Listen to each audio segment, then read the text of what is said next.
Is your father on chemotherapy or? No, he's nothing at all. They're not treating him at all? No. They haven't volunteered to treat him at all? No. They've decided to withdraw all treatment, or to not give him any treatment to start with.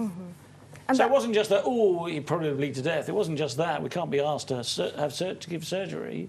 But it was, and we're not going to do chemo, we're not going to do radiation, and we're not going to do any other experimental drug therapies of any type. Yes. How do you feel about that?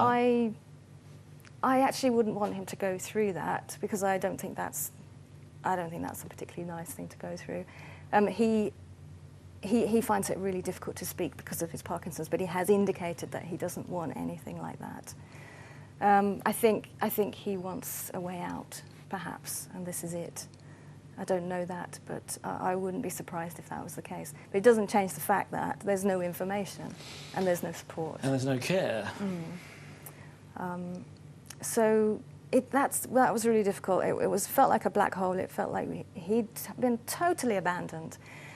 And there was still no funding. And I could not believe that at that point, he still was having to pay every single penny of his nursing care. And this is after this overhaul that you mentioned of the procedures. Yes. The reason I asked that is because Brian at MyStick again has come back in. He said, question to Simon, which body actioned that overhaul? Who was it who forced the overhaul of those procedures? Well, it was a combination of judges and the health ombudsman saying this is not good enough. Something has to change. So the government changed it. Well, the judiciary are separate from the government, aren't they? They're it is, but of course they were deciding the cases, and the judges were making comments about how this was in disarray, that how could the people within the health service fully understand what they've got to do when the guidelines were so complex. And they were varied, so there was a bit of a lottery here, because you might have a different result in Devon to you would in Warwickshire. So, consequent to that, the NHS put together this national framework in order to try and pull it together. And when you read the framework, it makes a lot of sense. But the devil is always in the detail. I can hear a but coming. So well, it's because at the end of the day, it's about people's interpretation, and people can get it wrong. And when they do, then something has to be done about it. But in addition to people getting it wrong, there's the natural assumption by many of us that perhaps they're told, well, don't go right, go left here, because left means we can hold back a bit of the money.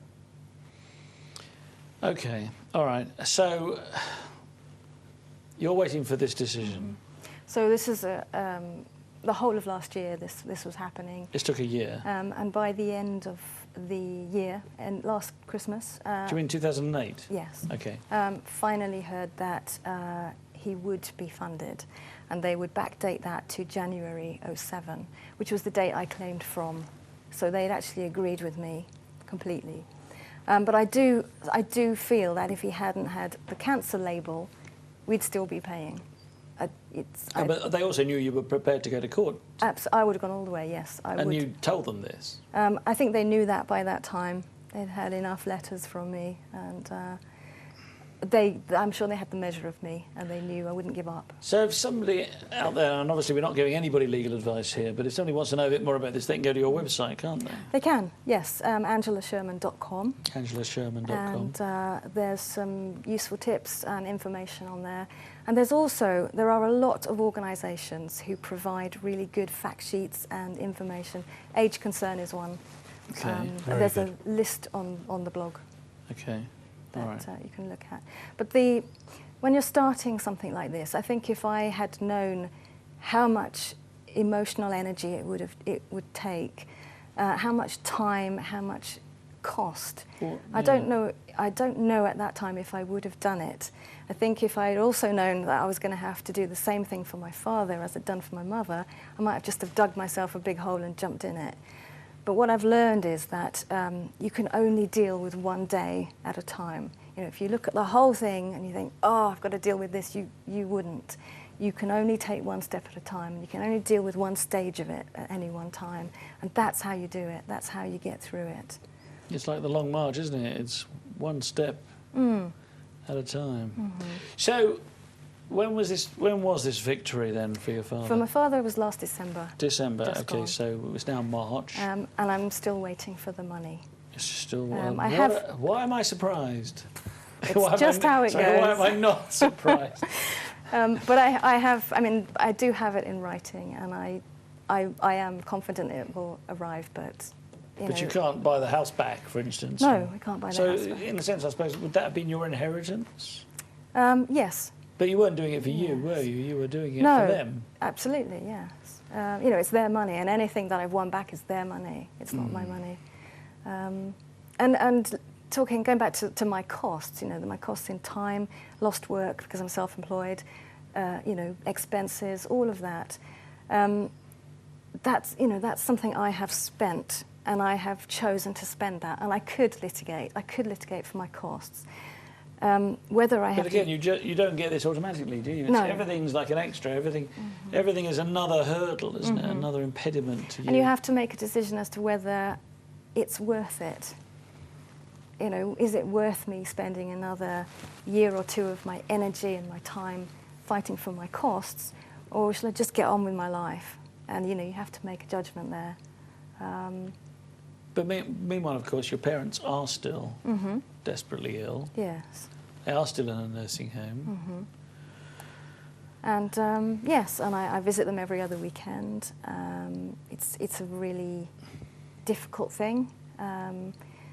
It's very difficult, but one of the most important things you can do for somebody in a nursing home is just to be there. Do you think that makes a difference to the way that they're treated in the home?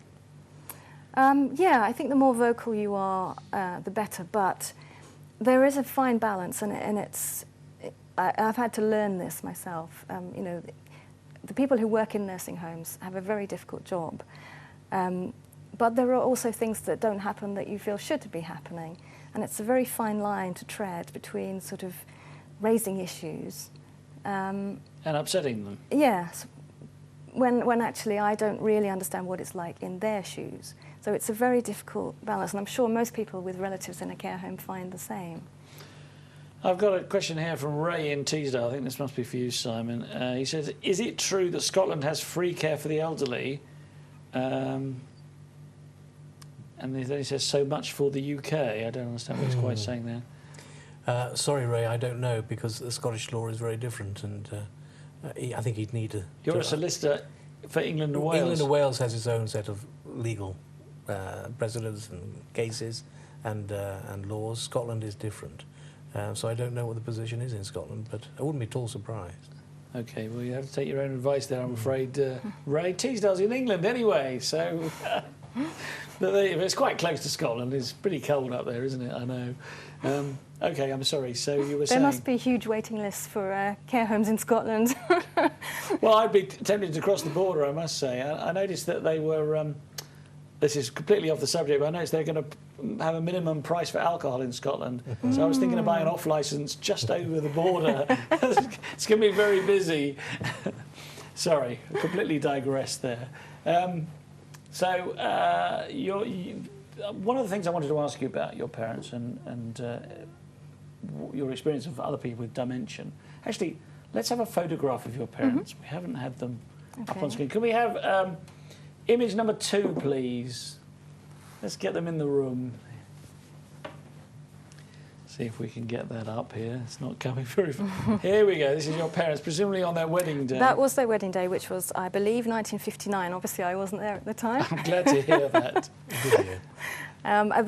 Looking at that is quite strange, because obviously they were a lot younger, but even in photographs of them when they were older, now they are totally unrecognisable.